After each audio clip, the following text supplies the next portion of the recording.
নমস্কার, আজকের নতুন ভিডিওতে আপনাদের সবাইকে স্বাগত। জগন্নাথ দেবকে নিয়ে আমি অন্যরকম একটা কিছু কাজ করতে চাইছিলাম, তাই ভাবলাম যদি সুপারির উপরে জগন্নাথ দেব, বলভদ্র এবং সুভদ্রার ছবি আঁকা যায়। আমি এখানে পুরো কাজটা অ্যাক্রিলিক রং দিয়ে করেছি। জগন্নাথ দেবকে নিয়ে আগে কয়েকটা ছবি এঁকেছি, তাই এবারে ভাবছিলাম অন্যরকমভাবে যদি কিছু একটা কাজ করা যায়। জগন্নাথ দেব, বলভদ্র এবং সুভদ্রার তিনজনের চারপাশেই আমি একটা পদ্ম ফুলের মতো পাপড়ি এঁকে দিয়েছি। জগন্নাথ দেবটা কমপ্লিট হয়ে গিয়েছে। এবার বলভদ্র এবং সুভদ্রার ছবিটা আমি করে নিচ্ছি। জায়গা খুবই কম থাকায় ডিটেলিং খুব একটা করা যায়নি। তিনটে ছবি আঁকার পর বাকি অংশটাতে আমি ব্রাউন রং ভরে দিয়েছি।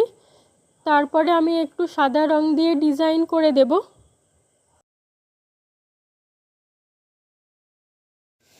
কাজটি কমপ্লিট হয়ে গিয়েছে। এবার একসাথে আপনাদের তিনটে ছবি দেখিয়ে দিচ্ছি। প্রথমে জগন্নাথ দেবের, তারপরে সুভদ্রার, আর সব শেষে বলভদ্রের ছবি আছে। আমার এই কাজটি আপনাদের কেমন লেগেছে কমেন্ট করে অবশ্যই জানাবেন।